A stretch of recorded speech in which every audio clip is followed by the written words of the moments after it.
Sé que los Sasquatch pueden ser criaturas increíblemente crueles y despiadadas, pero esto es de otro nivel, Smokey. Voy a ser lo más breve posible sin perderme ningún detalle. Podría hablar de mi encuentro durante días, pero sé que tú también tienes encuentros de otras personas para compartir. Debo advertir a cualquiera que esté escuchando que mi encuentro puede ser demasiado gráfico y perturbador para ti. No es un encuentro con una princesa de Disney. Es la naturaleza fría, despiadada y brutal en acción. Nunca pensé que los animales salvajes pudieran ser tan brutales. Si puedes siquiera llamar los animales y escuchar a todos los que están escuchando y nunca se han encontrado con un Sasquatch de primera mano, podrías pensar que esto es realmente gracioso. Lo entiendo. Si me hubiera topado con este canal antes de tener ese encuentro, a pesar de que he vivido toda mi vida a menos de una hora en auto del territorio de Bigfoot, yo habría sido el que hubiera escrito los comentarios. Esto es una tontería, solo una historia tonta. Estoy seguro de que conoces ese tipo, Smokey. Pero después de mi encuentro, todo tenía sentido porque hay tantos miles de encuentros reportados. Y ahora sé con certeza que no todos mienten. Estuve observando osos pardos hace unos años. Me acababa de jubilar y tenía en mi lista de deseos ver uno en su hábitat natural. Esto fue en Idaho. Fui a un lugar que se sabe que frecuentan y me puse a unos 100 metros en una colina frente a un pequeño lago. Beben de ese lago con regularidad y era un lugar en el que tenías que estar en alerta máxima. No es la recreación más segura, pero realmente quería ver uno. Estuve allí muy temprano. Tomé posición y escudriñé la costa al otro lado del lago. Debe haber sido algún tipo de destino porque vi movimiento casi en el segundo en que enfoqué los binoculares hacia allí. Sin embargo, no parecía el movimiento de un oso. De hecho, no vi ninguna criatura en absoluto.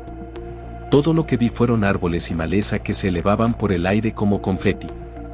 Fue una de las cosas más extrañas que había visto y cada vez se volvía más extraña. Estando a un campo de fútbol de distancia, no tenía demasiado miedo y esperaba que lo que fuera que estuviera causando el alboroto avanzara para poder verlo. Todo se detuvo un momento. Me levanté para ver si podía conseguir un mejor ángulo, pero no vi nada. Entonces escuché dos grupos de voces que resonaban en el bosque. Una voz de tono medio y otra voz de bajo grave. Llamaban de un lado a otro. La voz grave gritó algo y luego la voz más aguda gritó de vuelta.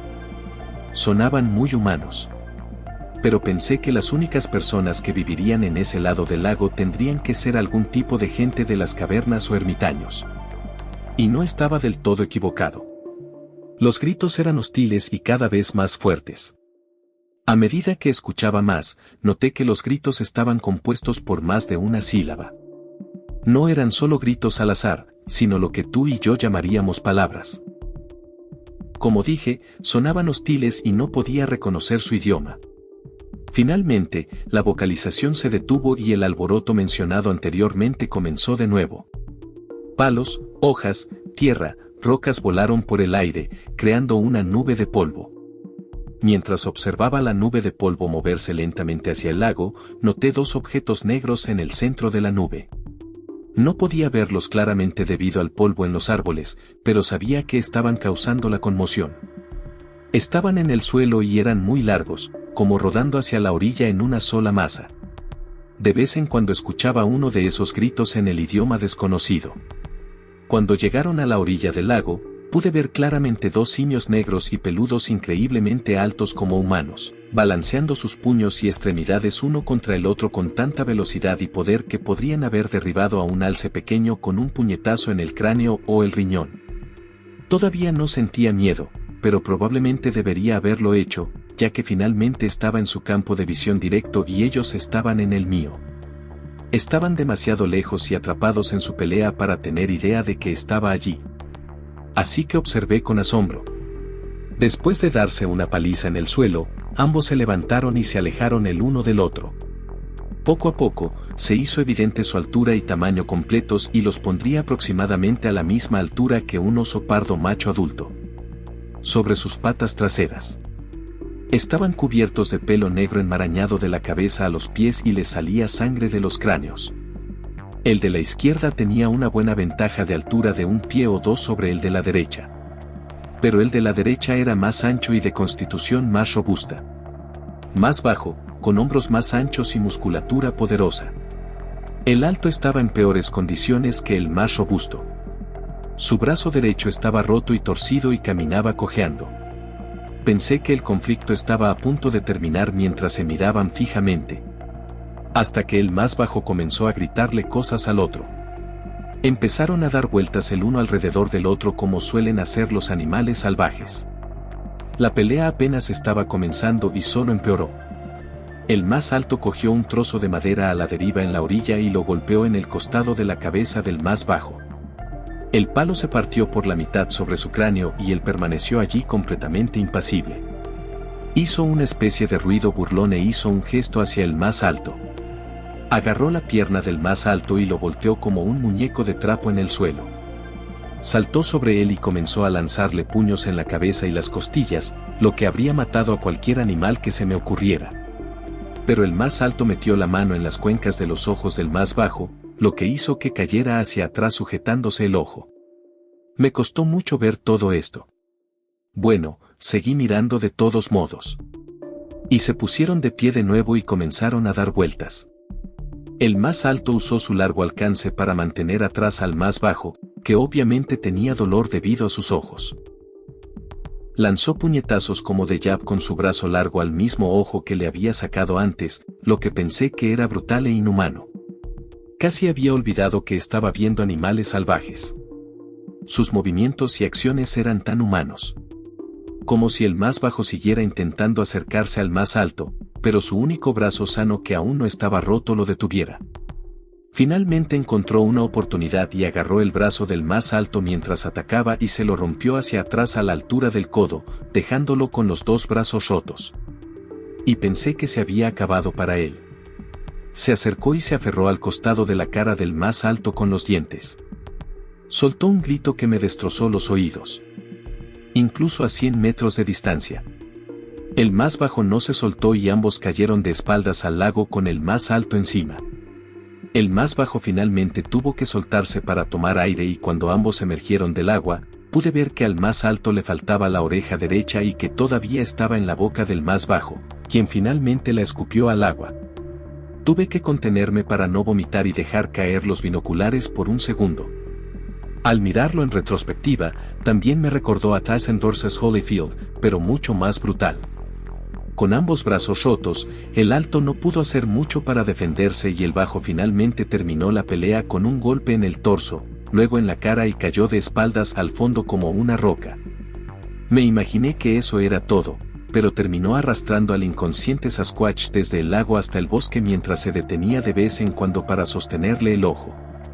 Parecía que le costaba mucho cargar al alto, que fácilmente pesaba más de 800 libras y seguía ajustando la forma en que lo sostenía. Finalmente se rindió y lo dejó caer en la línea de árboles, fuera de la vista. No tenía idea de si estaba vivo o muerto, pero sabía que al menos estaba inconsciente. Justo cuando estaba a punto de acercarme, se puso de pie. Caminó lentamente hacia la orilla y comenzó a hacer un montón de gestos extraños. Primero, agarró la madera flotante que usaba como arma y comenzó a golpearse repetidamente con ella. Luego se arrodilló y cayó de cara a la arena. Pude ver su rostro con mucha claridad a través de los binoculares por un segundo, y por lo que pude ver de su rostro, tenía una mandíbula ancha, nariz ancha y ojos negros. Su nariz estaba claramente rota. Tenía una forma de cráneo cónica y larga y parecía tener el mismo fenotipo que Patty de la película de Patterson Gimlin, pero con mucha más musculatura. Finalmente, caminó hacia el lago y se acostó en él, hundiéndose hasta el fondo. Empecé a sentir esa presión de la que todos hablan y supe que no debía quedarme. Recé por él y volví al sendero principal, a mi camioneta y no comí durante 48 horas después de eso. No estoy tratando de convencer a nadie de que Bigfoot es real y no me importa si alguien me cree. Algunos lo harán, otros no. Antes de mi encuentro, no me habría creído, pero ahora sé más y soy mucho más consciente cuando estoy en el bosque. Gracias, Smokey. Espero que termines compartiendo esto. Mantente a salvo, hombre. Trevor, tenemos una estructura clásica de arco de árbol aquí mismo. Ahora bien, estas suelen ser 9 de cada 10 veces. Estas son una clara indicación de que estás entrando en territorio de Sasquatch. Puedes ver aquí, este es un árbol completamente vivo. Tiene todas las hojas y lo clavaron en el suelo allí mismo. Por lo general, si buscas un poco, encontrarás más señales. Sí. Mira aquí. Seguro que eso es una indicación clara de que no deberíamos adentrarnos más en este bosque. Así que volvemos. Ese encuentro me deja con más preguntas que respuestas, hombre. Agradecemos que lo hayas compartido y te agradecemos a ti, el espectador, por todo lo que haces. No olvides dejar un comentario y decirnos lo que piensas. Y no olvides darle un me gusta al video y suscribirte si aún no lo has hecho.